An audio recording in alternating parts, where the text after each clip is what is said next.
Buenos días a todos. Espero que estén todos bien. Primero autoridad, Fernando Huesquín. Se les da la bienvenida a todos para celebrar este importante día que se conmemora a nivel internacional, que es el Día del Libro, y que tiene que ver con el rescate del conocimiento, de los saberes, la importancia de muchas cosas que a veces dejamos en el olvido, que tienen que ver con nuestras prácticas culturales, cómo entendemos, difundimos también los conocimientos que están presentes en nuestras comunas. En esta ocasión tenemos invitado a don Segundo Yamil, quien por muchos años ha trabajado en la formación de niños como profesor. También el Peñi José Millalén, quien ha participado en destacados libros de historia del pueblo mapuche. Entonces, sin más palabras, yo quiero dejar el conocimiento en manos de quienes lo conocen y quienes nos van a contar un poco su experiencia en sus distintos ámbitos. ¿Sabéis? Mari con Puché. Ahí estamos en Tupán, marchando.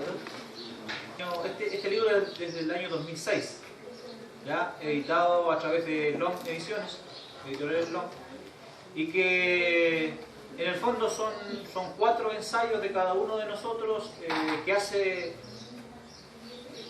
Tratamos de meternos un poco en la historia mapuche desde los mapuches. Y el nombre es un poco como sugerente y provocativo, ¿cierto? Escucha Huinca. La idea es primero hacer notar que acá en Chile fundamentalmente hay una composición étnica y cultural que está marcada, bien marcada. Efectivamente hay una población chilena, ¿cierto? Con todo su aspecto cultural, su historia propia, ligada fundamentalmente a lo que es la conformación del Estado. Pero también existe una población mapuche, y esa población mapuche distingue al otro. Y esa palabra para distinguir al otro, por lo menos desde que llegaron los españoles, los mapuches le dijeron Huinca, para hacerse notar del otro. No siempre la palabra Huinca tiene una connotación despectiva. Pudo haberlo tenido cuando recién llegaron los españoles y para distinguirlo le pusieron ese nombre. Pero hoy día es para distinguir al otro. Entonces, la idea de colocar el nombre fue como interpelar, como decía, la población no mapuche, ¿ya? Huinca, una para hacer la diferencia, pero también para hacer notar, mira, nosotros tenemos una visión de nuestra historia. Y lo siguiente, dar paso a don Segundo Yamil, que nos va a contar un poco la experiencia que él ha tenido también dentro de la publicación, dentro del rescate del Mapu Común y del conocimiento. En Chile, Segundo Yamil Canolá Pinel.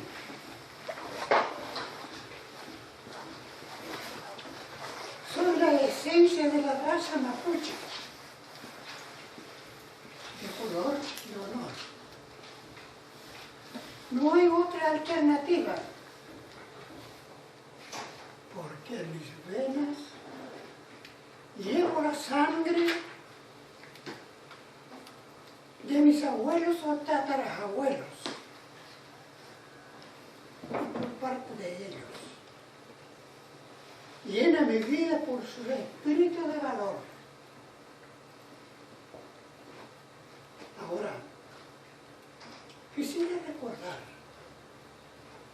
cuando era niño, comprendí que soy descendiente de familia netamente mapuche de padre y madre. De ellos comencé a saber hablar de mi primera lengua,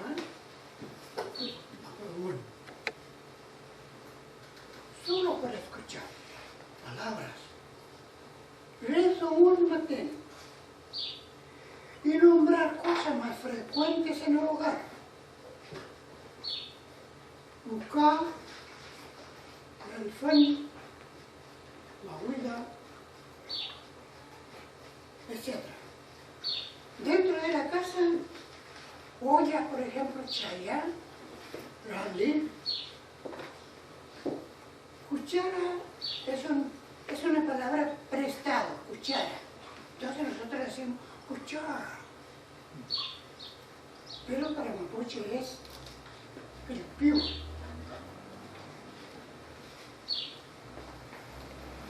Escuché conversaciones de expresiones mapuche de mis mayores, pero también pude percibir la diferencia fonológica de otra raza, Huincaraón. Hoy en día, gran parte de los mapuches ya no hablamos en mapudungun. Todos queremos hablar castellano. Hablemos bien o mal, igual nomás. Pero también el mapudungun en gran parte no se habla perfecto como se debe. Yo creo que por ese motivo estamos aquí como para cambiar ideas, conversar al respecto. Siendo mapuche. Y eso nomás, muchas gracias.